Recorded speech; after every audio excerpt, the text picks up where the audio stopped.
Bien, pues antes que nada, muchísimas gracias por estar aquí con nosotros. La realidad es que pues todos los eventos, todos los sucesos que han pasado durante esta semana nos complicaron muchísimo las cosas y prueba de ello pues es la asistencia, ¿verdad? Pero de como sea, la sesión y toda la información va a estar a través de las redes ahí disponible para que nos hagan favor de compartirlo. Bien, pues les comento, bien, nos acompaña pues una de las personas que en el estado de Jalisco tiene mayor relevancia en todos los temas de salud.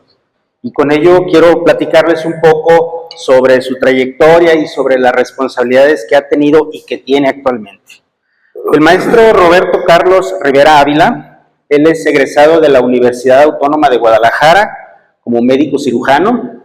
Asimismo, él es maestro en gestión de salud y entre sus responsabilidades que ha tenido ha sido el encargado de despacho de la Dirección de Evidencia e Inteligencia en Salud, coordinador estatal de epidemiología, coordinador de vigilancia epidemiológica y créanme que entre muchas otras. Y ahorita, en este momento, se encuentra a cargo de la Dirección de Salud Pública del Estado de Jalisco. Entonces, pues, le damos la bienvenida, doctor, y agradecidos porque nos acompaña. Muchas gracias. Muchas gracias a todos ustedes. Un placer, gracias por la invitación a compartir con ustedes esta información, pues, importante y relevante, tan presente ahorita. ¿Quién dijera, no? Que tendríamos que tener una plática en pleno 2026 sobre una enfermedad que prácticamente la teníamos controlada por 30 años y que, bueno, pues desgraciadamente por cuestiones de vacuna se volvió a presentar. Y se volvió a presentar a manera de un brote importante y que nos está dejando una situación muy complicada para la salud de la población ahorita, para la salud pública, pero que, bueno, necesitamos retomar esos niveles de vacunación, ese nivel de confianza en la vacuna, para que la población, pues bueno, se vacune y esté protegida, no solo por sarampión, las prevenibles por vacunación son un montón, y pues bueno, hay que tenerlas en mente. ¿Por qué? Pues porque empezamos a ver después de un tiempo, por ejemplo, tuberculosis meningia, después de que hace algunos añitos se paró la vacuna porque dejó de comprarse, la tosferina que ha estado elevándose en algunos lugares y en algunos años a la fecha. Entonces, bueno, y sarampión, pues sarampión, ¿por qué sarampión? ¿No? La enfermedad más contagiosa y demás. Entonces, vamos a tener esta charla con ustedes y espero que sea una charla pues muy interactiva, donde con mucho gusto pueden hacer preguntas, comentarios y demás, sin ningún problema. Esto es lo que pretendo abarcar con ustedes: cómo está la situación, bueno, qué es el sarampión, cómo está la situación epidemiológica, el sistema de vigilancia, las muestras para confirmación o descarte del sarampión y las medidas de prevención y control que estamos aplicando. Y pues bueno, ¿qué es el sarampión, no? Pues bueno, el sarampión, este diapositivo trae 3 espacios como para una explicación muy rápida, muy breve, para poderlo usar para cualquier persona. Perdón, no lo llevaron un celular. Pues bueno, es una enfermedad muy contagiosa, altamente contagiosa. Es la que se tiene más alto índice reproductivo, el R0, que es tan famoso, que se hizo con COVID. Es la que tiene el más alto. R0 de COVID terminó por ser de 2.5, más o menos, por ahí. O sea, una persona podía contagiar hasta 5 personas, y el de sarampión, se lo saben, de 12 a 18 personas. Entonces, pues ante eso nos estamos enfrentando, ¿no? Inicia pues con sintomatología similar a una gripe, pero eso sí, con fiebre, ¿sí?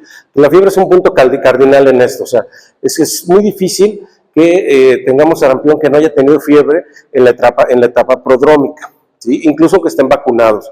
Hemos tenido personas vacunadas con la enfermedad con un cuadro modificado, pero la fiebre sí está presente comúnmente, ¿no? Seguidos por esa erupción que se extiende por todo el cuerpo, se transmite mediante gotas de aire, nariz, boca, es decir, vía aérea. Es una enfermedad respiratoria. De hecho, su complicación más común pues es una neumonía. Entonces, pues bueno, es una enfermedad respiratoria que así también se transmite, y así de fácil se puede llegar a transmitir, ¿no? Sabemos que este virus puede estar presente en el aire una vez que se suspende, que no en un lugar con las condiciones idóneas, perdón, no ventilado, y demás, puede estar suspendido durante un par de horas en las partículas de esas gotas de saliva, pero también puede durar un buen tiempo en algunas superficies contaminadas con saliva también, con las gotitas, y ahí puede durar inclusive un poquito más, dependiendo las condiciones, ¿sí? Entonces, bueno, esto es muy, muy a grosso modo, ¿no? O sea, lo que le podemos platicar a una persona, y ya de ahí, dependiendo lo que haya que profundizar, depende del nivel de las preguntas, ¿no? Que sería que, bueno, a considerar, es algo muy importante, hay que decirle a la gente que tenemos que considerarlo. ¿Puede afectar a cualquier persona? Sí, siempre y cuando sea susceptible. ¿Quiénes son esas susceptibles? Pues quienes no se han enfermado o quienes no tienen un esquema de vacunación. Entonces, ya desde ahí empezamos a llamar la atención de las personas, ¿no? No se preocupe, usted no se va a enfermar de sarampión a menos de que no esté vacunado. ¿Está vacunado? No. Ah, caray, ¿ya le dio sarampión? No. Ah, entonces se puede enfermar. Y no es una cosa sencillita.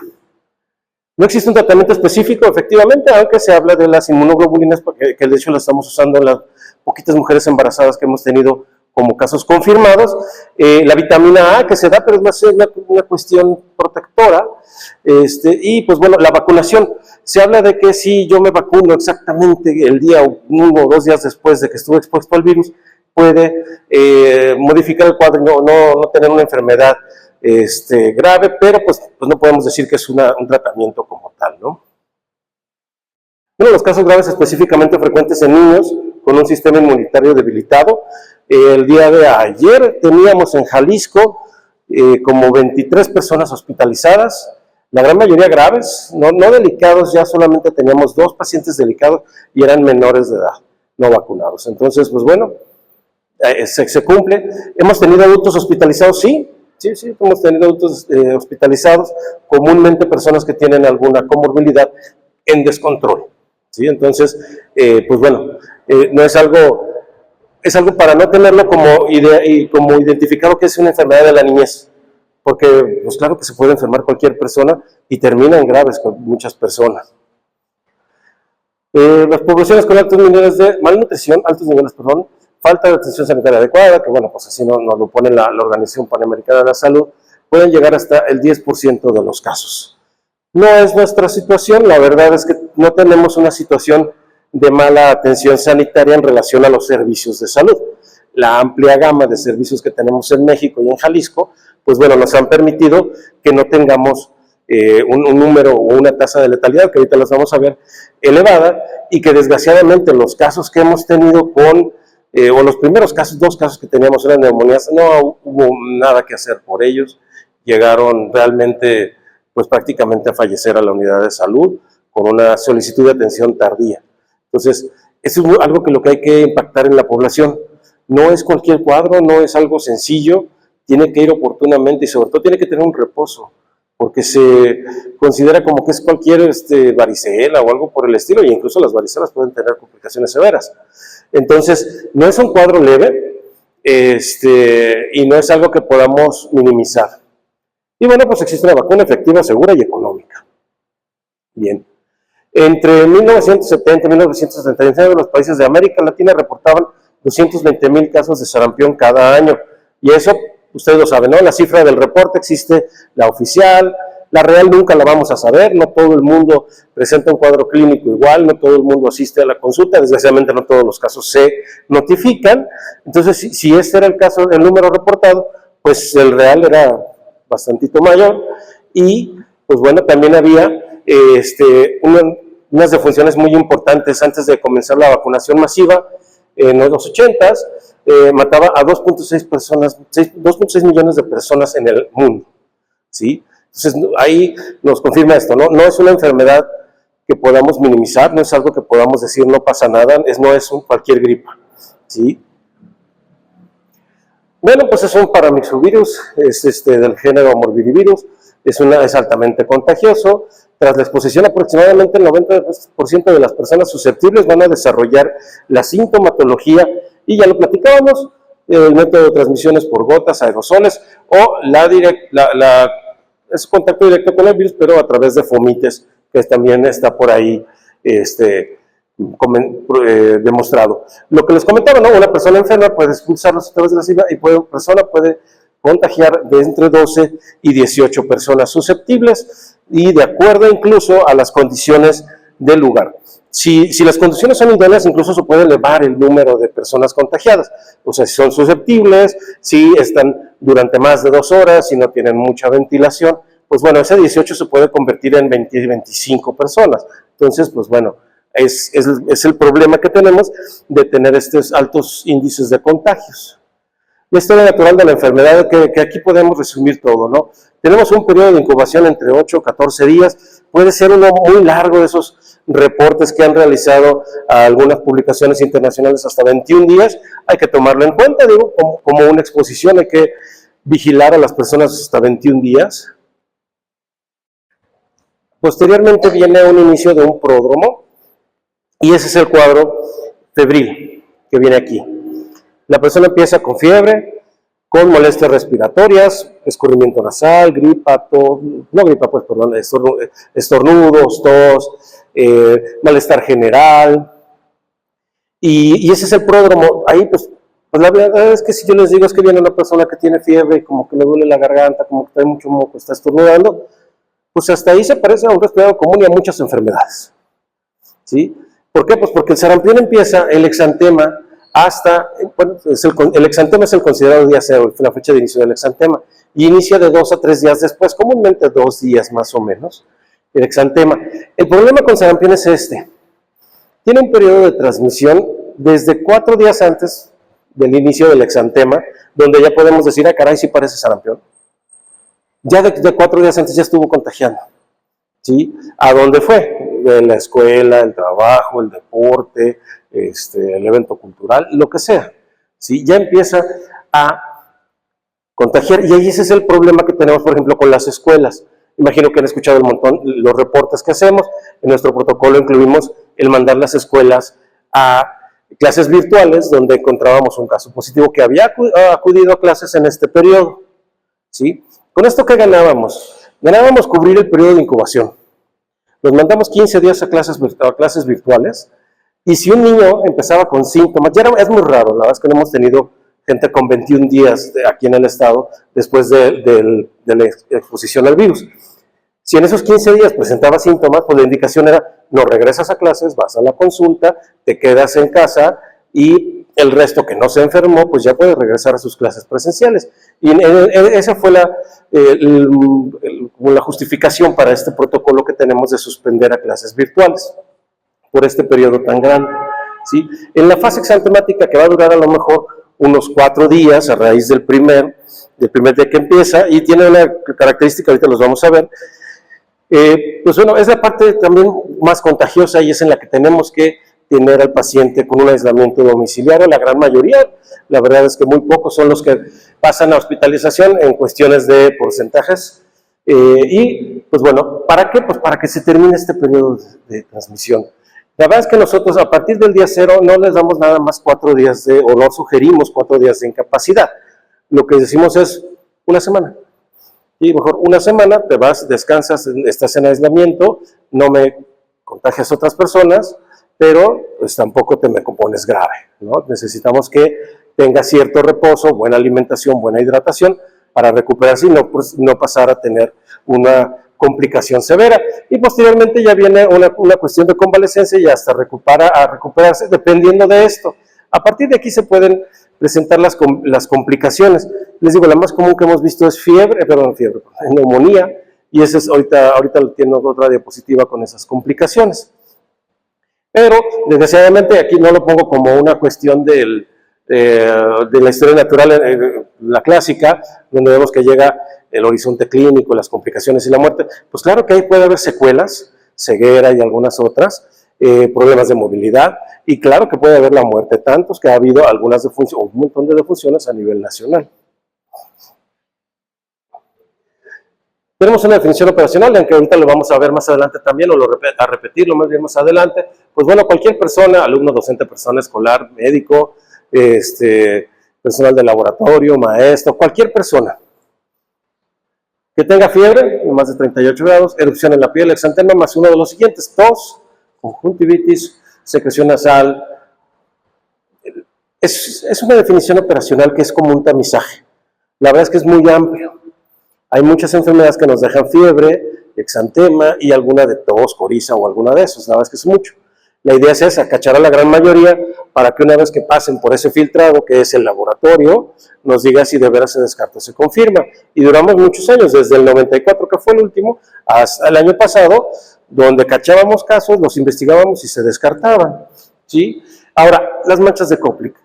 Las manchas de Koplik, esta sí es una foto de pacientes de aquí del estado, no es del libro, es de una de nuestras pacientitas. De hecho, las 3 fotos son de pacientitas de aquí del estado. Esta sí se ve en la primera viremia, que es cuando empezamos con la fiebre, en el estadio de pródromo. Ahí es donde podemos identificar las manchas de Koplik, y ese también sería como característico que sí nos puede orientar antes de que aparezca el exantema tan característico, perdón. ¿Sí? Entonces, aquí la idea es no dejar de explorar a nuestros pacientes y sobre todo cuidarnos, ¿sí? Utilizar nuestro equipo de protección personal. Si yo estoy viendo a un paciente por fiebre y lo voy a explorar sus vías respiratorias, pues tengo que tener mi cubrebocas, gogles ideal, guantes y el lavado de manos, ¿no? ¿Por qué? Pues porque esto habla de que, pues, si te tos en ese momento te va a expulsar una cantidad impresionante de virus, ¿sí? Y sí son características. Ahora ya hay personas, antes decíamos, la verdad es que las manchas de Koplik muchas veces nos las reportaban en los estudios epidemiológicos, no sé, el año antepasado y así, en el 2015, en el 2016, donde no teníamos sarampión. Y la verdad es que no eran como tal manchas de Koplik, pero bueno, algunas las estábamos buscando. Ahorita, pues con esto ya hay mucha gente que ya las ha visto y no se le van a olvidar, ¿sí? Porque no se parecen a algunas otras, ¿sí? Incluso a esos acúmulos de restos alimenticios que podemos ver por ahí atrás en los carrillos, no se parecen, ¿no? Entonces, sí es característico, sí podemos pensar en sarampión y sobre todo notificarlo y tomar las pruebas. El exantema es muy curioso y esta ilustración la verdad es que es muy buena. Sí es. El exantema, en el momento en que aparece comúnmente en cráneo, en área de región retrocular, puede ser en la nuca, en la frente, y de ahí es de donde emana. Estoy seguro que alguien ha escuchado a mamá, papá, abuelitas, pues a las personas un poco mayores de la casa, donde decían que era, no recuerdo exactamente si decían como el grano madre o la roncha madre, no sé si alguien la llegó a escuchar, que decían que si ya se te empezaba a quitar esa roncha, entonces ya te estabas curando.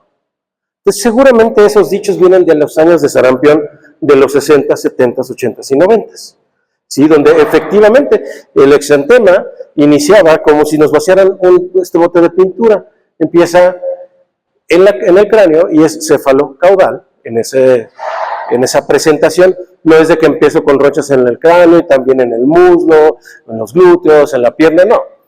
Con sarampión es en esta distribución, así se va recorriendo, pasa primero al tórax, espalda, pues las extremidades superiores, posteriormente pasa a las extremidades inferiores y en ese mismo orden se va a desaparecer. Y lo podemos preguntar a la persona y así se va desapareciendo. Hay que decirle incluso a las personas, hay que educar al paciente, decir, para que busque y esté pendiente de todos esos datos. Porque si no, pues no vamos a tener esa información. Es centrífugo, respeta palmas y plantas, que también ya con eso nos habla de alguna orientación diagnóstica, ¿no? Le decimos a nuestro pacientito, está en aislamiento, nos manda una foto para no verlo, y nos manda lesiones en las palmas, pues eso ya posiblemente o seguramente es otra cosa. Complicaciones, pues bueno, aproximadamente el 30% presenta afectaciones en el oído, dolor, una otitis, y ahí viene alguna de las complicaciones, puede incluso dejar sordera. Hemos visto también diarrea en nuestros pacientes, ¿sí? 1 de cada 6 presenta neumonía, por ahí esta panencefalitis que se puede llegar a presentar en pacientes.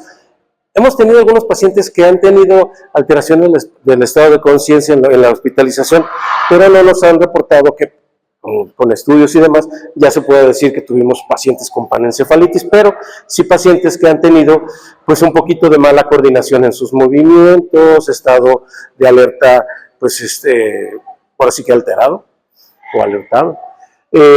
Conjuntivitis, que puede ocasionar incluso por progresión del nervio, pues también incluso problemas de visión que pueden ser temporales o permanentes y tener una ceguera como una consecuencia a largo plazo, ¿no? Y pues bueno, es una enfermedad seria. Una de cada 4 personas puede llegar a necesitar un manejo hospitalario, sea unas horas en el área de urgencias o sea una hospitalización en la terapia intensiva, pero también 1 de cada 1000 puede fallecer, ¿sí? Y entonces ahí ya empieza uno a hacer, bueno, entonces, ¿qué tasa de letalidad tiene? ¿Cuántos casos llevamos? Ah, caray, ya deberíamos de tener por ahí alguna muertecilla de acuerdo a la estadística, que la estadística bien empleada no falla, ¿sí? Y tan no fallaba que pues nosotros teníamos un montón de casos en Arandas el año pasado y pues decíamos, pues, por estadística ya nos toca tener una defunción. Y llegó la defunción. Y llegó desgraciadamente con una persona o una niña a la que no se le pudo hacer nada. Llegó prácticamente, pues de hecho la nota médica sí decía, llegó muerta, en realidad. Se recibió y se dio medidas, pero ya no llegó con signos vitales. Tratamiento, pues bueno, a todos los pacientes probables les tenemos que dar vitamina A, ¿sí? Ayuda un poquito, o ayuda mucho al sistema inmunitario, ya que estemos por ahí medios,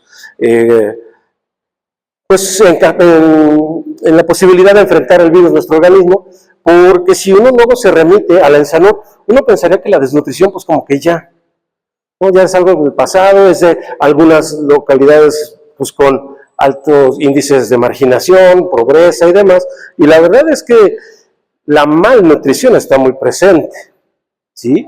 No nada más es los niños que están desnutridos, sino también las personas que estamos con obesidad, porque no estamos con una cuestión de una nutrición adecuada, ¿sí? Y aparte de la obesidad estamos con un síndrome de inflamación pues, sistémico completo, entonces eso también nos afecta. Entonces, por favor, a todo paciente que vean y que digan esto es un probable sarampión, hasta no demostrar lo contrario, denle su dosis, es una dosis única, ¿sí? Sobre todo en menores de 6 meses, 1 año, por aquí está, y 1 a 4 años, ¿sí? Incluso esta dosis la estamos utilizando en el bloqueo vacunal. Cuando hacemos la búsqueda de las personitas, a los niños que vacunamos y encontramos en estos grupos etarios, le damos esa dosis, ¿sí? Y es algo bueno que nos va o que le va a ayudar al paciente en dado caso de tener la enfermedad. Pero como les decía en algunas de las diapositivas anteriores, no hay un tratamiento específico. Esto no es como la influenza allá en el 2009 que llegó, que ya teníamos un tratamiento específico que era el oseltamivir. Con COVID nos pasó lo mismo, no había un tratamiento específico y usaron tanta cosa. Aquí tampoco hay, es un sintomático. Algo así como en el pócar, como veo hoy. Si el paciente tiene dolor, tiene fiebre, hay que manejarlo con el medicamento que sea menos agresivo, porque le podemos recordar que sarampión es una enfermedad sistémica, entonces estamos en una inflamación generalizada. Entonces, si yo manejo un escopetazo de medicamentos donde le quiero cubrir un montón de cosas, le puede ocasionar un problema hepático al paciente, un problema renal, dependiendo de la edad y las condiciones de cada quien. Entonces, es sintomático, ¿sí? Es darle seguimiento muy puntual al paciente, incluso hay que asegurar la toma de muestras y podemos hacer ajustes en nuestro tratamiento en relación al resultado. Bueno, viene el área de laboratorio ahorita, pero, y ahí les puedo decir las cuestiones de tiempos, pero es mejor solamente el sintomático. Hay quien ha referido prurito, pues hay que manejarle, se puede manejar baño coloide y algunas otras situaciones, y pues bueno, hay que darle signos de alarma, básicamente respiratorios o de somnolencia, ¿sí? Aquí básicamente es respiratorios, y que no lleguen los niños, yo hice mi servicio en el 2000 y hay quien lo hizo mucho antes, como llegaban en aquellos años con las neumonías o deshidrataciones, ¿sí? Donde los veíamos en aquellos didácticos casos que veíamos de disociación tóraco-abdominal y que se le hundían entre las costillitas. Entonces, así han estado llegando los pacientes, desgraciadamente, los que están llegando muy tarde. Entonces, todos ellos requieren una atención hospitalaria, ya sea urgencias unas horas, o en piso, o en una terapia intensiva, ¿sí? Ayer ya no teníamos en terapia, pero antes teníamos 2 en terapia intensiva por sarampión. Entonces, y ahí no les quisiera yo hablar de que, sí, me la vas a dar 30 microgramos de... No, o sea, eso es decisión clínica viendo al paciente con sus paraclínicos en ese momento. ¿Sí? No es algo, aquí no hay algo de que le vas a dar, no sé, una de oseltamivir cada 12 horas y ya la hizo, ¿no? No, aquí no hay eso. Y lo que les decía, la inmunoglobulina incluso está en el manual de vacunación, está en los manuales de tratamiento, la hemos utilizado, pero solo con las mujeres embarazadas para atender esta situación. Y ojo, un anuncio, recordar que la mujer embarazada no está recomendada la vacuna, pero sí en la que está lactando, ahí no hay problema ya. Entonces, si tiene una mujer expuesta y acaba de ser expuesta hace 15 días y ya hoy tuvo su parto, luego se puede vacunar sin ningún problema, ¿sí? ¿Por qué? Porque ya hemos tenido 2 abortos por sarampión en el estado. Entonces, eso también hay que tenerlo muy en cuenta. La mujer embarazada es un grupo muy importante a cuidar. ¿Con qué lo podemos confundir? Con todo eso y más, ¿sí? El año pasado estuvo la fiesta complicada con el Coxsackie. Estoy seguro que vieron algún Coxsackie y todo el mundo nos llamaba que tenía sarampión y cuando era pie, mano, boca, pero aparte tampoco se cumplía con las medidas y es algo con lo que les voy a pedir que nos ayuden muchísimo. Indíquenle la incapacidad, pero pónganle ahí, no puede acudir a la escuela, denle un justificante, lo traigo en otra diapo más adelante, ¿sí? Porque sabemos que desgraciadamente la gente, por las condiciones que tenemos ahorita, pues no tiene dónde dejar al niño para que lo cuiden. No puede llevárselo al trabajo, no puede faltar a trabajar. Entonces tenemos que tener una red social de apoyo, comúnmente es familiar, ¿sí? Donde pues si tenemos este tipo de situaciones, pues no se nos hagan brotes, porque tuvimos brotes en guarderías, pero de niños que iban 3, 4, 5 días después de que ya tenían las lesiones en la manita, en la boca, y lo seguían llevando y lo seguían aceptando en las escuelas. Ese es un gran problema y una irresponsabilidad. Porque sí, Coxsackie es súper benigna, o sea, se complica 0.00 y tanto, pero nunca será 0. ¿Y quién trae el boletito? Eso es algo que no podemos saberlo con ninguna enfermedad. Entonces, a lo mejor yo estoy enfermo de sarampión, digo, toco madera, y contagio a otra persona que al parecer es más sana que yo y se va a terapia intensiva. Entonces eso es parte del acto de ser muy responsable en esto y no contagiar a otras personas, porque yo no sé a quién va a terminar en una terapia o quién va a fallecer en un problema. Situación epidemiológica. Fíjense que ya no puse historia, lo comentábamos un poquito antes de entrar a la plática con el doctor. La verdad es que estamos condenados a repetir la historia. Bien sencillo, ¿sí? Estoy seguro que todos vieron en la escuela, de manera didáctica o en alguna de sus clases, cómo la tuberculosis se fue a todo el mundo a través de las rutas, ya sea de la seda o de algunas otras rutas comerciales. En carretas con burros que se tardaban en llegar de un lado al otro de Europa, pero que llevaban la tuberculosis. Pues ahora ya estamos en una cuestión más moderna, ¿sí? Y el viernes pasado yo fui a México. Mi vuelo salió a las 8:30 de la mañana. Llegué allá, tuve mis reuniones. A las 11 de la noche yo estaba aquí en Guadalajara. Lo mismo puedo hacer hacia Estados Unidos, ¿sí? En 3 días yo puedo ir a Japón y regresar. Entonces esas rutas también ahorita ya no son esas carretas con burros, pero sí son aviones, sí son carros, sí son camiones, donde puedo estar, es más, nuestras rutas diarias. Estoy seguro que aquí hay alguien que vive en Tlajumulco, pasa por Tlaquepaque, por Guadalajara y trabaja en Zapopan. Bueno, no en Zapopan, a lo mejor en Tonalá. O a menos que se vaya por periférico por repartir niños o algo así y termine otra vez en Zapopan, ¿no? Pero esa es la ruta, ¿no? Yo vivo en Tlaquepaque, paso por Guadalajara y trabajo casi al final de Guadalajara, en oficinas centrales, ¿no? Entonces yo paso por 2 municipios. Dependiendo de la ruta paso por 3. Porque por donde tienen su casa está la esquinita de Zapopan, Guadalajara y Tlaquepaque. Entonces, dependiendo de la ruta que agarre, paso por 3 municipios para llegar a mi trabajo. Entonces, esas rutas es lo que ha pasado, y eso es lo que pasó en Jalisco en relación a Arandas. Recordarán que Arandas fue la meca del año pasado, y eran jornaleros migrantes nacionales que migraban migraban de Guerrero,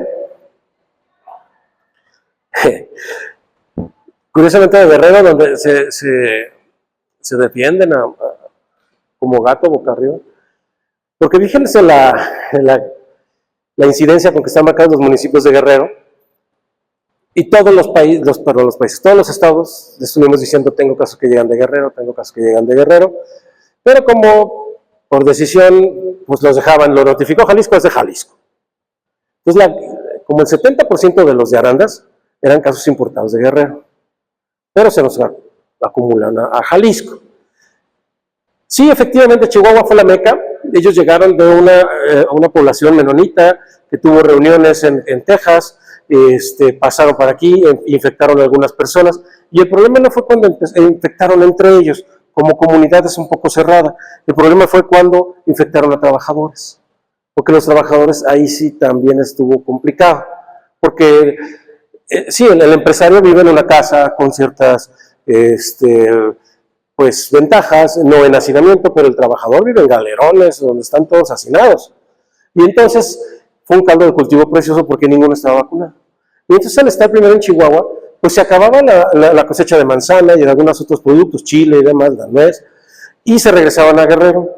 Estaban 3 semanas, un mes, y luego se venían para acá para trabajar en la zafra, el azúcar, el jitomate, pero también se iban un poquito hacia el sur, un poquito para acá, para Sinaloa, y tienen esa ruta bien específica, cada año están viviendo así. Llega la temporada de Chihuahua, que son más bien invernal, regresan a su casa, empieza el jitomate, se vienen a todas estas zonas, ¿no? Entre San Luis Potosí, Zacatecas, Aguascalientes, Jalisco, un poquito de Durango, y ahí andan, ¿sí? Y entonces, pues bueno, estamos en la pasadera, y resulta que Arandas fue la meca porque es un municipio estratégico para este tipo de cuestiones de los migrantes.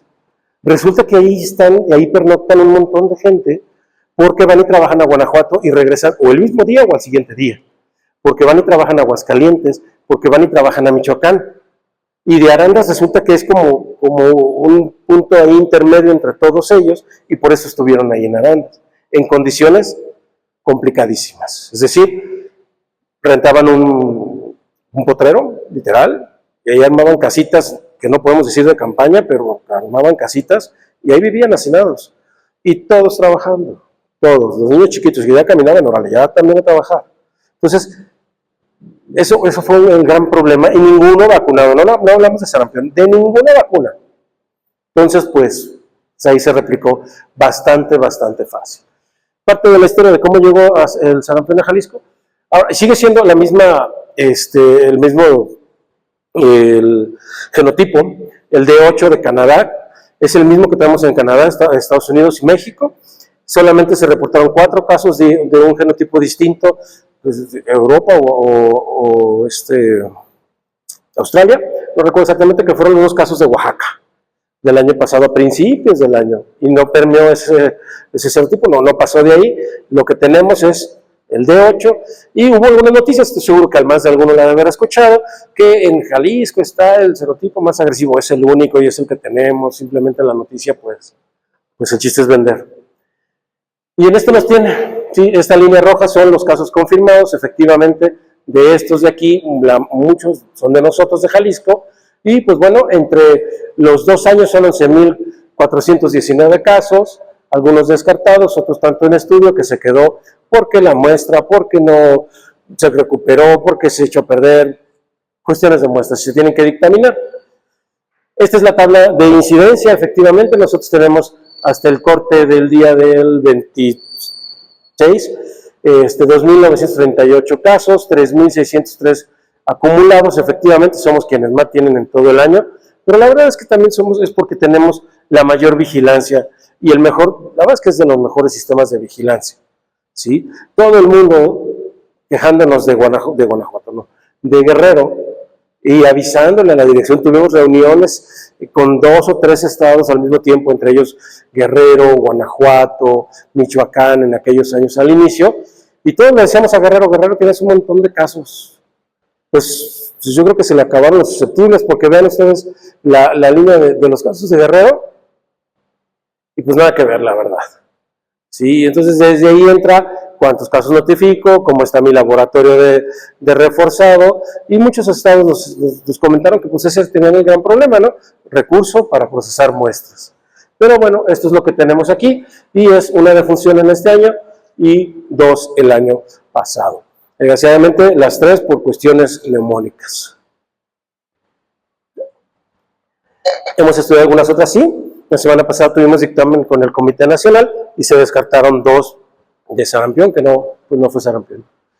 Bueno, previo al brote, hace rato lo comenté, el último caso que teníamos era de 1994 y de ahí para el 2025 no habíamos tenido ningún caso. Se ve bien chiquito, ¿verdad? Pero bueno, estos son ahorita se ve la siguiente diapositiva, los casos activos. Tenemos casos en 45 municipios en este año. En el año pasado llegamos hasta 53 municipios. Y bueno, esta es la incidencia que tenemos, los casos del 2026, la incidencia acumulada. Por aquí, y las 3 defunciones. Esta de Villa Hidalgo también llegó de Guerrero y los papás estuvieron trabajando en Arandas, se movieron hacia Villa Hidalgo a empezar a trabajar, no aceptaron o no iban a la atención médica y llegó pues prácticamente muerta la niñita. También está de Arandas, igual, y esta de Guadalajara, que esta pues ya no tiene ese antecedente de ser migrante, ¿verdad? Y pues bueno, tenemos al momento 557 activos. Es una cifra que está utilizándose mucho por la federación en relación a cuántos casos tengo ahorita activos que pueden estar contagiándome a otras personas. Hay discrepancia en los días, son de 15 días. ¿Sí? La calculadora de la OPS habla de 21 días, pero bueno, a fin de cuentas pues hay que utilizar una cifra, ¿no? Y son 557 casos, es una cifra muy móvil.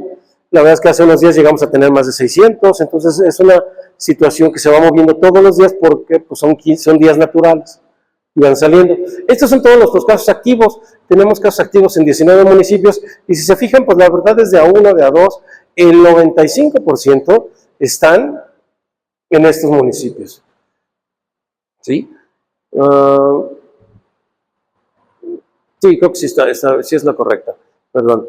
Lo que pasa es que, bueno, en información preliminar, Juanacatlán ya no anda por aquí, ya incluso el Salto ya se subió un poquito más, y ahorita estos 2 son los que tienen la gran mayoría de los casos, como pueden ver ahí, ¿sí? Entonces, pues estamos en el municipio que de hecho tuvo el mayor número de casos nuevos, si no mal recuerdo. No, la que es preliminar del día de ayer, Guadalajara tuvo el mayor número de casos nuevos. En el estado eran 30, pareciera que son pocos, pero esos 30 pueden multiplicarlo por 18 y saber más o menos a qué nos vamos a enfrentar, ¿sale? Y entonces es a donde tenemos que enfocar las acciones preventivas, que también vienen ahorita en la presentación. ¿Quiénes se nos están enfermando? Acá arriba es el acumulado del brote 2025-2026, la gráfica un poquito más grande solo 2026, y lo que estamos viendo es esto, ¿sí? Estos 2 grupos, 25, 29 y 30, 34, están enfermándose muchísimo, ¿sí? Los niños siguen siendo así, pero entonces nos habla de problemas con la vacunación en algunos años anteriores, problemas en la vacunación en años recientes, y la tasa más alta, pues por el número de población, pues es la de los menores de 1 año, y al ser la tasa más alta también tiene las 3 defunciones de las que tenemos en el estado. Nuestra curva epidémica, y vemos cómo tenemos efectivamente esta elevación, ¿sí?, de casos, donde estuvimos viendo 60, por ejemplo, ahora 728. Esto es lo que estamos viendo a estas últimas fechas, que ya no va a alcanzar la semana 7 a la semana 6, ya no va a... Y no podemos decir que ya es una tendencia para nada. Podría ser incluso una pausa para después tener un poco de más casos. En esa lógica que les decía de 30 casos nuevos en Guadalajara el día de ayer, por 18, y si sumamos los 20 y tantos de un día antes, los 30 y tantos de un día después, todos esos por 18, pues esa es la magnitud del problema que podemos enfrentar. Pero esperamos que por la positividad que trae, o sea, el 64% de estos 300 van a salir positivos, no va a llegar a alcanzar a la de la semana pasada, y nada tuvo que ver ese descenso con las cuestiones del evento de seguridad del domingo pasado, que nos dejó un gran problema, porque eso fue en la semana 8. El domingo, las semanas epidemiológicas van de sábado a domingo, y entonces ese descenso no tuvo nada que ver con el evento, y tenemos que estar muy vigilantes de son por fecha de inicio del exantema, no por fecha de notificación, que eso es muy distinto. Si vemos por notificación, siempre va hacia arriba, es algo que comentaba incluso el señor secretario en algunas entrevistas. Siempre en el acumulado, siempre vamos a ir hacia arriba, pero hay que ver esto, las semanas de inicio de síntomas o de inicio del exantema en el caso del sarampión.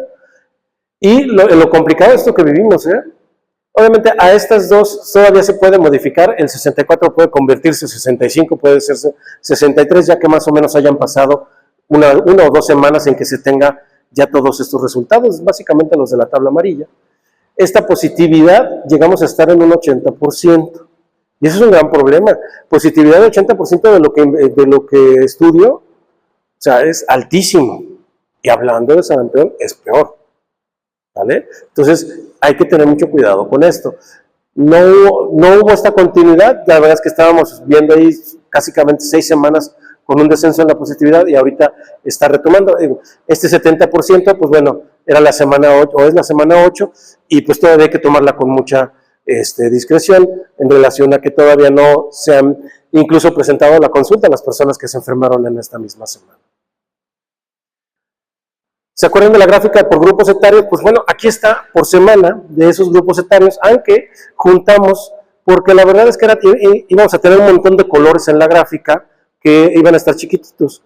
Entonces lo que juntamos fue de 10 a 49 años, un grupo grandote, no está ni en el SWIB, no es un grupo común, o una manera de agrupar común, pero vean, los menores de un año.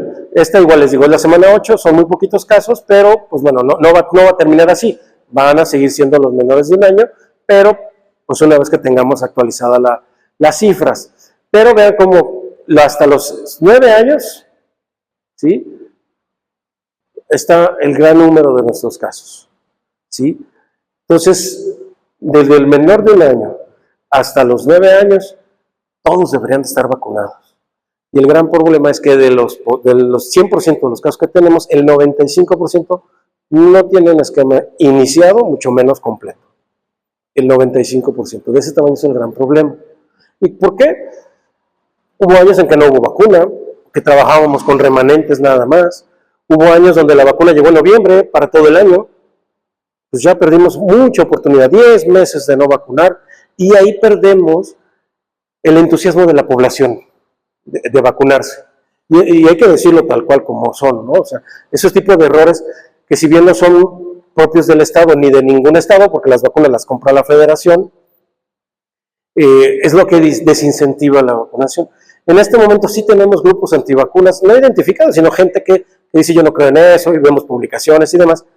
La verdad es que el gran problema que tenemos aquí identificado en el Estado es el grupo de desidiosos, de gente que ya le toca, sí, voy a ir, y voy a ir, y voy a ir, y eso se transcribió en 10 años, de no ponerle la vacuna. Porque no es gente que no diga, yo no me quiero vacunar, simplemente, no he ido, y son 5 años de no he ido.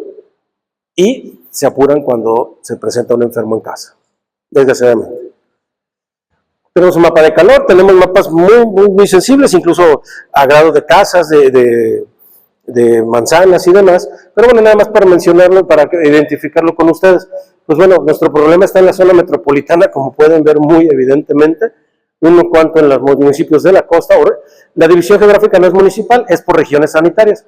La región 1, Colotlán, la 2, Lagos, 3, Tepatitlán, la 4, La Barca, la 11, que es Tonalá, Zapopan, la 9, que es de Ameca, Puerto Vallarta, Autlán, esta es Tamazula, Ciudad Guzmán, por aquí está la 12, y aquí en el centro está la 10, que es Zapopan, y la 13, que es Guadalajara.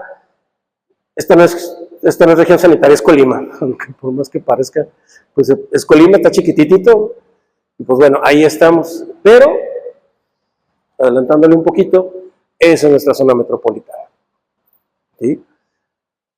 Ahí más o menos ubican por dónde viven, por dónde trabajan y demás.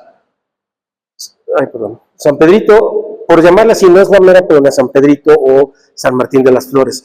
San Pedrito, San Martín de las Flores y todas las de alrededor, el Morito, el Cerrito, Canal 58, son varias, son el que ha sido nuestro meca, que es esta parte, desde hace ya 5 semanas. Y ahí sí hemos encontrado mucha resistencia a la vacuna. Sí, y resistencia a ir a vacunarse, a pesar de que ponemos el módulo a la vuelta de las casas, no se han ido a vacunar, ya estamos ganando un poquito, el ISSSTE tiene ahí más de un mes en la delegación, y aún así todos los días llega un poquito de más gente que, ay, es que no había venido, ay, es que me quedaba lejos, ay, es que lo que sea. Tener más de un mes un módulo de vacunación en una colonia, pues habla del poco interés de la colonia, de la población, hacia la vacunación. Porque ahí incluso SEDENA nos ha estado apoyando, obviamente las unidades de la Secretaría de Salud, el IMSS inclusive ya se puso por ahí, y pues bueno, esto desgraciadamente va a tener que bajar, no como quisiéramos, en una bajada rápida por la vacunación, sino va a ser muy paulatina porque esa misma vacunación ha sido muy lenta. Las zonas de Tonalá, por Camichines, la zona centro del municipio, Guadalajara un poquito acá, San Onofre, Oblatos, esas son las zonas más complicadas que tiene ahorita. Acá por el Coli, Lomas de la Primavera, Miramar, la carretera a Tezistán, vean cómo pues las vías de comunicación siguen siendo o teniendo algo muy importante que jugar en estas zonas aquí. El Salto, la cabecera municipal que es por aquí, y esta que se llaman las Galaxias, Galaxia Bonita y demás. Santa Fe, Santa Fe es por acá y esta es Chulavista, la cabecera municipal de Tlajomulco de Zúñiga y los fraccionamientos que están pasando. Ese es nuestro mapa de calor, lo alimentamos con la notificación, por eso es muy importante su apoyo de todo el personal de la salud de ustedes y de cualquier otro que nos notifique los casos para direccionar las acciones de control. Sistema de vigilancia epidemiológica, existen todos estos sistemas de vigilancia epidemiológica. En relación a sarampión estamos hablando de un sistema de vigilancia especial porque tiene un manual específico, un estudio epidemiológico específico, pruebas específicas, acciones de control específicas, es un sistema especial. Y pues bueno, precisamente esto que les acabo de decir, por eso son sistemas especiales. Dentro de este sistema se han emitido, lo primero que se emitió fue un aviso preventivo de viaje a Estados Unidos, a Texas, por sarampión. Fue más o menos cuando estuvieron yéndose a ese evento los menonitas de Chihuahua. Posteriormente el aviso epidemiológico, porque ya había casos de sarampión en México, y posteriormente todo lo que vieron en el mapa. Tenemos un manual de vigilancia epidemiológica para todas las enfermedades prevenibles por vacunación, y pues ahí está incluida la febril exantemática, que es la que buscamos con sarampión. Y se busca sarampión y rubiola en el mismo sistema, misma muestra, mismo tono.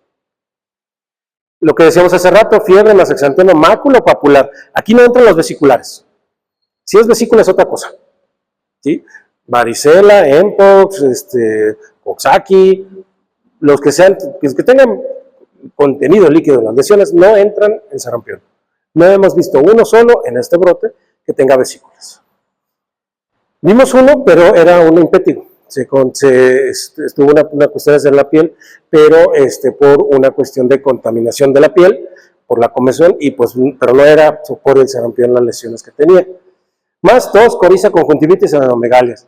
Caso de sarampión confirmado, pues no hay que quemarse mucho la ciencia, ¿no? Aquel que le toma la muestra y se confirma, descartado aquel que le toma la muestra y se descarta, y por asociación, aquel que hay que hacer una dictaminación.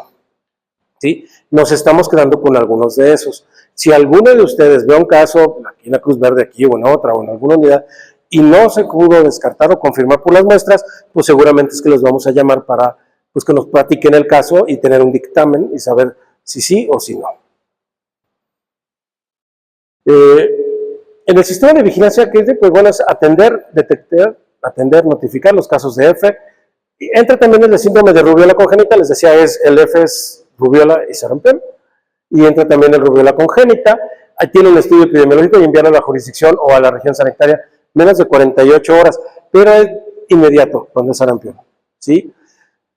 Y aquí entramos en una controversia con el clínico comúnmente en hospitales, que la verdad es que estoy seguro que la han oído, y que dicen, ¿no salvo vidas o lleno papeles?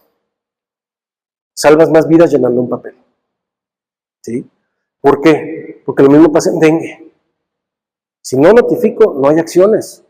Tenemos una gran maquinaria que echar a andar en la Secretaría de Salud para fumigar y demás en dengue, para vacunar en sarampión, para ir a escuelas, para ir a hacer investigación. Entonces se tiene que notificar, sí. Obviamente se confunden en el término inmediato. En cuestiones de epidemiología, para la notificación, cuando decimos esta notificación inmediata, tienes 24 horas. Tienes todo un día para llenar con calma tu estudio epidemiológico y enviarlo. Eso es oportuno, ¿sí? Porque la verdad es que aparte de que si ven ahorita a un paciente y no lo notifican ahorita, pues yo tampoco tengo ahorita algo que mandar a hacer. Lo programo para mañana. Entonces, eso es el inmediato, ¿sí? Son 24 horas, ¿sí? Hay que asegurar la toma de muestra de exudado faríngeo al 100% de los casos, ¿sí? En los servicios médicos municipales y en los servicios, digamos, públicos, pues la institución asegura este tipo de cuestiones. Cuando se trata del índole privado, pues hay que notificarlo para ver qué onda con epidemiología, a dónde lo citamos, lo visitamos o cómo le hacemos para obtener esas muestras, o si le tomaron muestras para un laboratorio privado, pues podemos recuperar el suelo de esa misma muestra que ya se le picó al paciente, ¿sí? Bueno, hay que tomar una segunda muestra cuando no tenemos PCR, que es el exudado faríngeo, o sale negativa, pero positivo las inmunoglobulinas, se procesan, ahorita lo vamos a ver. Y participar en las acciones de vigilancia y control, no los vamos a llamar para hacer un cerco. Eso también es otro mito. Si notifico, me van a mandar a hacer un bloqueo. No es cierto, o sea, para eso tenemos gente contratada específicamente para eso, cuestiones de vacunación, Pemex, la Secretaría de Salud, el IMSS y el ISSSTE, sí sacamos a la población, al trabajador, para hacer esos bloqueos en su área de responsabilidad, ¿sí? Pero nada más ellos, no es que jalemos de otras áreas para hacer esos bloqueos. Ahorita con el problema de brote sí recibimos y pedimos mucho apoyo, y por eso es que ustedes tienen, por ejemplo, vacuna en la unidad y en todas las unidades de Cruz Verde, ¿sí? Pero es para ofertar la vacuna, no para hacer los bloqueos. Vamos a notificar, están todos estos, son los epidemiólogos de las 13 regiones sanitarias que tenemos en el estado, por si alguien no tiene el dato. Dependiendo del municipio, todos los municipios están en una región sanitaria, entonces Guadalajara es uno, no se pierde, es con la doctora Silvia, ese es su correo. La región 7, que es Autlán, la 5, que es Tamazula, ¿te acuerdas el municipio? Si no, igual les comparto los municipios por cada región sanitaria. Muestras, bueno, lo que es no es y lo que no es, pues no es. Nuestro laboratorio espacial, casi es espacial, fíjense. Nuestro laboratorio estatal de salud pública, el Jalisco, la verdad es que tenemos, no podemos decir que es el mejor del país porque para eso está el INDRE, pero sí tenemos el que está en segundo lugar, la verdad. Porque no somos un laboratorio de nivel 2, el INDRE es un poquito mejor el nivel, por las cuestiones de capacidad, recurso económico y demás, y porque no vamos a andar con muestras de ébola aquí, ¿no? O sea, a eso se refieren los niveles en el laboratorio estatal. Pero sí tenemos el segundo mejor, que si hablamos de los estatales, sí tenemos el mejor. ¿Sí? Desde COVID se fortaleció con un brazo robótico para las de PCR, tenemos el mismo aparato que tiene el INDRE, el mismito. Y la gente capacitada, la verdad es que el personal está en una constante capacitación. Esta es la fachada actual. Este es nuestro laboratorio, no es una foto tomada de internet. Y tenemos esos aparatos con una alta calidad. Cuidamos muchísimo la calidad. Incluso nuestras cuestiones de calidad se van al INDRE y se van a Estados Unidos. Entonces, bueno, es altamente confiable. Les decía que si es de presumir, nuestros resultados están en 24 a 48 horas. ¿Sí? Si alguien le toma muestra del seguro y lo mandan a México, 5 o 7 días, y para que nos lo reporten, como unos días. Entonces, bueno, es un referente, incluso a nivel nacional. ¿Por qué? Porque, por ejemplo, en Mpox nosotros le procesamos a 7 estados de la República. ¿Sí? Nayarit, Colima, Baja California, Sinaloa, Durango y algunos otros, nosotros se los procesamos porque no tienen la capacidad. Ahí. Estas son las dos pruebas que hay que tener, suero y exudado faríngeo. Hay que tener, el medio de transporte viral, esa es la cuestión.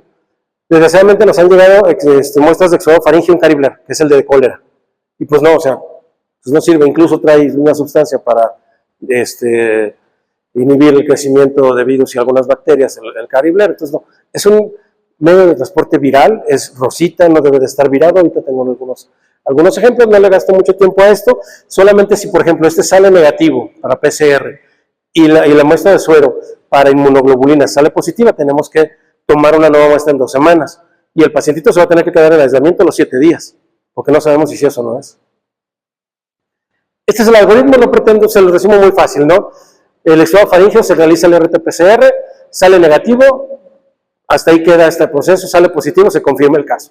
Las inmunoglobulinas primero se toma IgM, sale negativo, básicamente se descarta, sale positivo, entonces tenemos que tomar una segunda muestra, pero ya no va a ser IgM, incluso de esta IgM positiva se manda a México, o se mandaba ya, creo que ya tenemos liberada la prueba aquí en el estado de Jalisco, y allá le procesaban el IgG, salía positiva, entonces había que tener una segunda muestra, esa segunda muestra con 15 días de separación sale positiva, pues entonces se confirma el caso.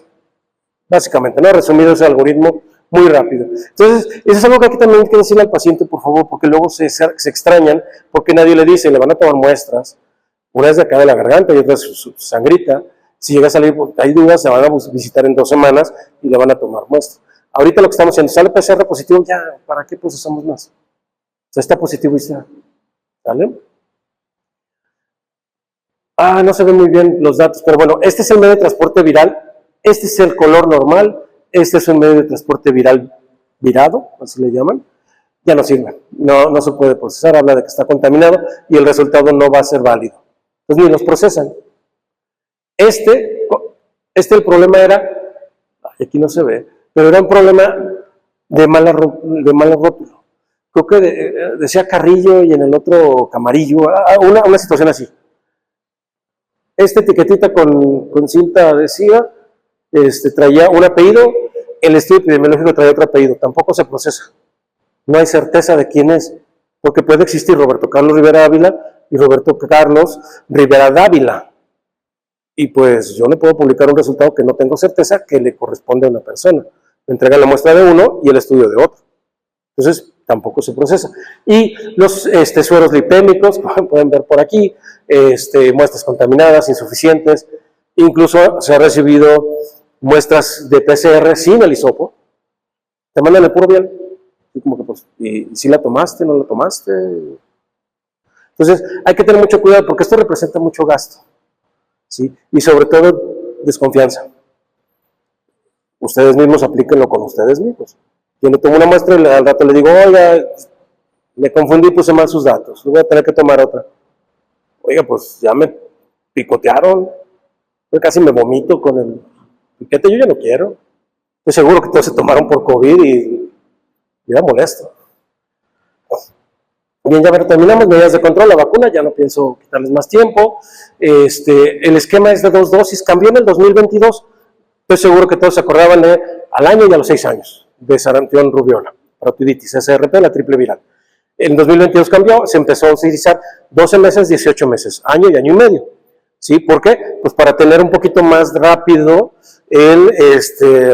la inmunidad del 98% con una segunda dosis, ¿sí? Que nos va a dar.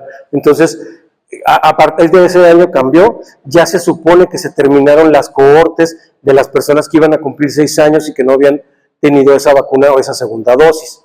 Entonces, bueno, y sobre todo, pues bueno, hemos estado teniendo una comunicación muy intensa para la población en cuanto a difusión, para quitar esos mitos de la vacuna, ¿sí? Y ahí necesitamos mucho de su ayuda.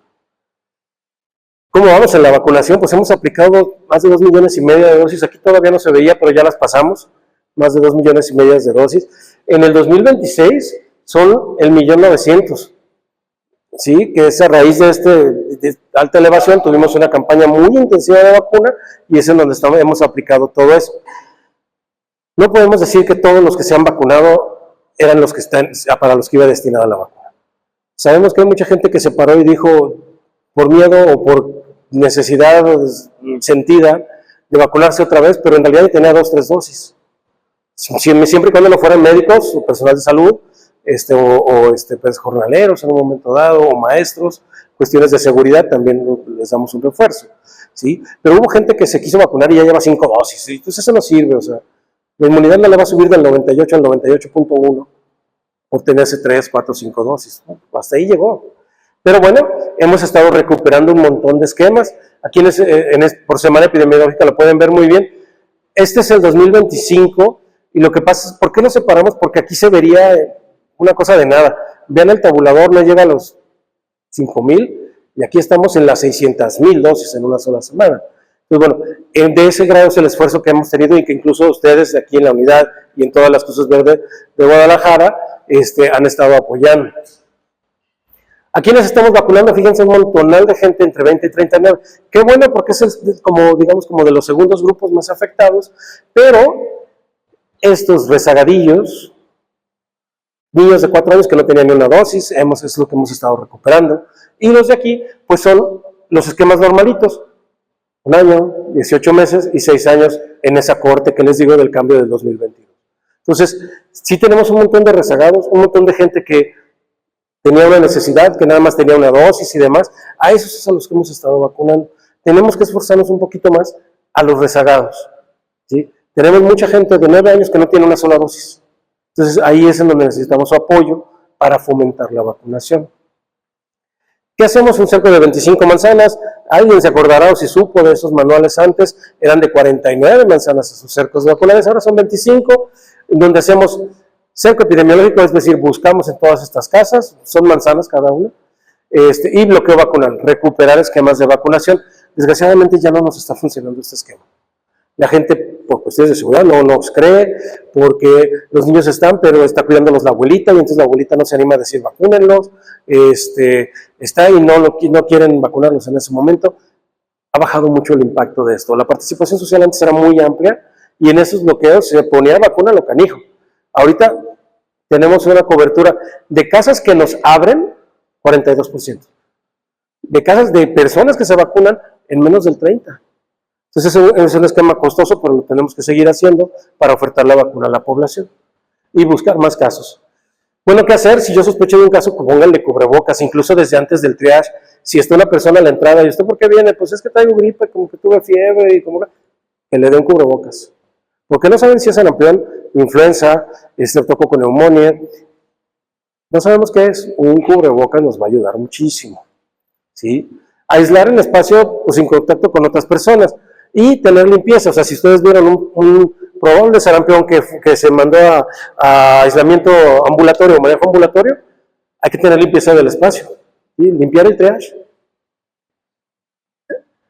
Entre cada paciente, ¿por qué? Pues porque va a haber fomites contaminados.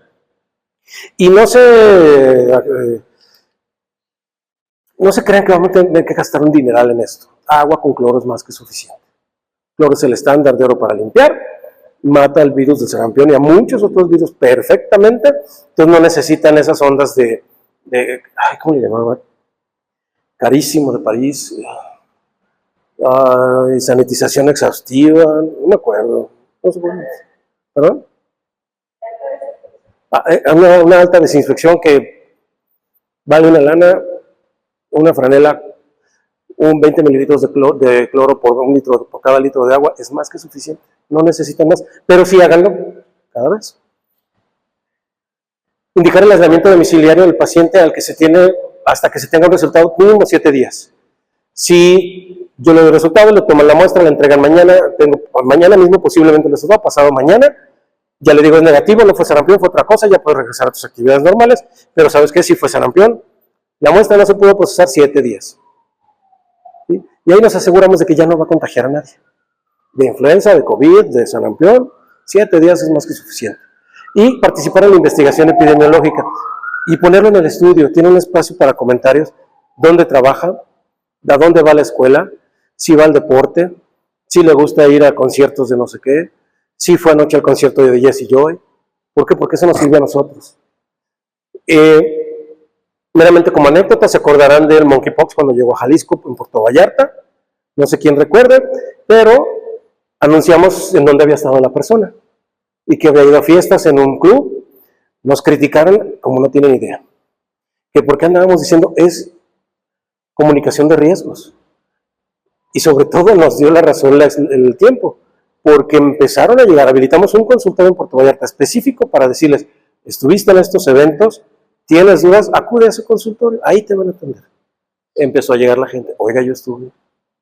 Oiga, yo esto, oiga, yo fui, sí, estuve hace 5 días y mire, ya me salió esta roncha. Esa es la comunicación de riesgo. Para eso nos sirve saber nosotros dónde estuvo.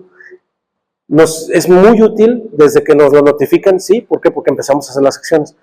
porque para que los epidemiólogos, esos 13 que vieron en el listado, puedan visitar a todos y tener la información, pues nos vamos a tardar un tiempecito. Y cuando ya te llegue esa información, ya va a ser muy tarde. Ya no va a haber una comunicación de riesgos. Oiga, si su niño fue a la escuela, recordarán el colegio Tlaquepaque del año pasado con sarampión, que se cerró y publicaciones y demás, pues fue lo mismo. Llegamos a un casito, segundo, cuarto B, algo así. Al siguiente día, ausentismo en tal grupo, se toma la muestra, otro casito. Al tercer día, ausentismo en otro grupo. Se me van todos. ¿Por qué? Porque todos estaban en ese convivio en el recreo. Entonces, eso es lo que nos sirve esta participación en la investigación. Y muy importante, un justificante médico. Lo que nos está pasando en muchas escuelas es que llega la mamá, el papá, el tutor, la abuelita, y nos deja una receta. Y ahí le ponen paracetamol y amoxicilina, ¿no? Por decir algo. Y ya. En la receta ya no es obligatorio poner el diagnóstico. Entonces no sabemos de qué tuvo. Eso no es un justificante médico. Un justificante médico es datos del paciente, tiene este diagnóstico, le di tratamiento y le indico aislamiento domiciliario por tantos días. Puede regresar a la escuela en tantos días. Ese es el justificante médico. Por favor, hay que dárselo a los pacientes que tengan sujetos a vigilancia epidemiológica y que ustedes consideren que tienen que dar una incapacidad o un aislamiento domiciliario, ¿sí? De lo contrario, pues bueno, luego andamos con una investigación que se tarda en días en realizar en las escuelas y hasta que presentan casos es cuando ya podemos estar investigando, ¿no? Entonces los maestros son un apoyo muy importante y ellos nos están avisando cada día, ya tuve pacientes de sarampión en tal escuela, ya me están reportando esto, y nos mandan muchas veces sí justificante, muchas veces receta, muchas veces el resultado del laboratorio, entonces eso nos sirve muchísimo para las acciones en salud pública y necesitamos que todos nos apoyen. Hemos estado también pidiendo que nos ayuden a eliminar mitos, hemos estado informando a la población incluso eso de que es una protección en rebaño, que la vacuna es segura, no te estamos poniendo un chip, todos esos mitos que han salido y se fortalecieron mucho en la vacunación anti-COVID.